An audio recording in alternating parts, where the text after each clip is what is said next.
Yes, Kenya. Tamu sana, yes. In this video, I want us to have a look at some remarks made by Raila Odinga about 1 hour ago as I speak. For the remarks are going to inform the basis of our analysis and discussion right now. But before we do that, let me start by saying this. Rigathi Gachagua, Musalia Mudavadi, and Moses Masika Wetangula earlier today led the Kenya Kwanza Brigade to a function in Malaba constituency, a function that was dubbed a Thanksgiving ceremony. And the ceremony brought about 40 churches together. But listening to the speeches that were made at the function, Raila Odinga became the main topic in that function. Every speaker who stood to speak was either insulting Raila Odinga or insulting the Luo community. And Rigathi Gachagua made that very clear when he stood to speak.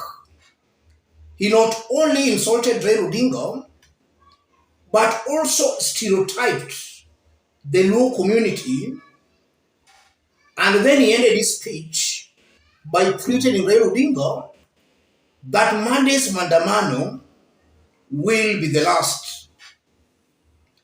A whole deputy president stereotyping Kenyans along ethnic lines.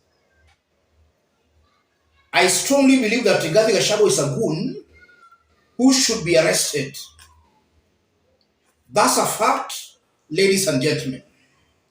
Rigathi Gachagua should not be allowed to continue stereotyping against the Luo community. Honestly, that one should not be accepted by Kenyans. Whether you are a Luo, not a Luo, whether you are a Kikuyu, Kenyans should reject those tribal sentiments by Rigathi Gachagua. In fact, there is no need of even playing the soundbite here because they make no sense at all. Let's have a look at Raila Odinga's post about 1 hour ago as I speak. Raila Odinga, we would like to reiterate that the collected results on this link leave no room for doubt that Azimio emerged victorious in the last election. In light of this, we strongly urge Mr. Ruto to vacate his office immediately ahead of the upcoming Mega Monday event. Raila Odinga has shared out that link. If you go through that link, the link exposes on how the results were adopted. In fact, Raila Odinga, through that link, Raila Odinga has posted all the results in all the 290 constituencies and how they were adopted to give William Ruto a win.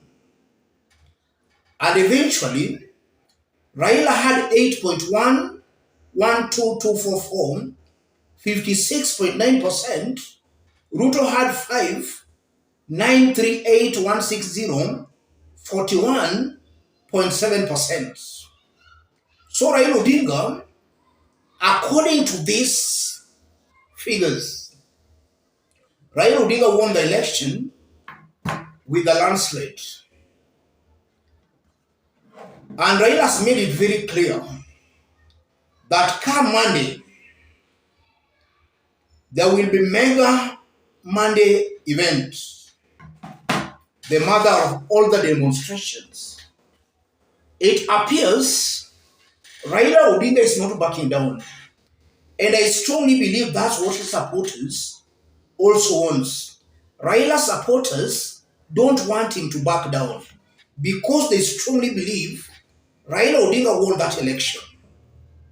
And besides Raila Odinga winning that election, we are seeing William Ruto and his team messing the country big time. Where top national leaders, instead of bringing the country together, they are dividing the country along ethnic lines. To a point, they are even stereotyping against some communities. Demonstrations, picketing, protests are all allowed in the constitution. There is nothing wrong when Kenyans actually protest. There is nothing wrong with that. Ruto and his government should just obey the law. Kenyans are allowed to picket and to demonstrate. In this video, I want us to dig deep into all this for Kenyans to understand exactly what is happening behind the scenes. If you are watching us, but you have not yet subscribed, subscribe, give this video a like. Let's continue. Just as I did indicate yesterday, that when you see the two warring camps hardening their stance, then that can mean a deal is just about to be sealed. Regarding Gachagwa's threats that Monday's demonstrations will be the last can be interpreted in two ways. Rigathi is either issuing threats on Raila Odinga's life, or Rigathi knows that there is a deal that will be signed, or rather they will reach a deal maybe after Monday. Those remarks by Rigathi can be interpreted in those two ways. But such remarks coming from a national leader is very unfortunate because they exposes Rigathi as a warlord, somebody with that thirst for blood. And those remarks have the potential of inciting ethnic clashes among communities. And listening to Rigathi Gachagua is very desperate to exploit the ethnic animosity that has always existed between the mountain and the lake since independence. Let me appeal to our brothers from the mountain and from the lake. The problem is not Raila Odinga. The problem is on governance. How Kenya has been ruled since independence. The status quo, the system, does not want any person interrupting it. If they see you are trying to interrupt the status quo, they see you as a threat. Raila Odinga is not the problem. William Ruto and Rigathi Gachagua are in full control of the government. What are we seeing as Kenyans? Total mess. So Rigathi and his team should not use Raila Odinga as an excuse for their failure to deliver. And from Raila Odinga's tweet, that only confirms that this time around, Raila is not backing down. He is determined to push it to the wire. He is not backing down. So if William Ruto and his team thinks that maybe Kenyans will demonstrate for 1 or 2 days, then they get tired, Ruto should be well informed that this time around, looking at Raila Odinga, he is not backing down. William Ruto should actually now rise to the occasion because he's saying he's the president. Let him be the symbol of national unity. It's his duty to bring the country together, not dividing the country. Let me stop it there, ladies and gentlemen.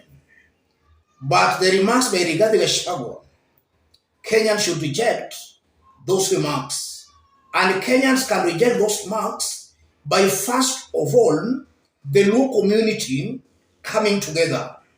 How can they come together? They can come together by making sure they reject leaders who are being bribed or being bought by William Ruto's regime to actually sabotage the Luo unity. Let's meet in our next analysis. If you are watching us but you have not yet subscribed, subscribe, give this video a like. If you want to support our forum, I've pinned my number on the comment section. Contact me through the number. Thank you. God bless you.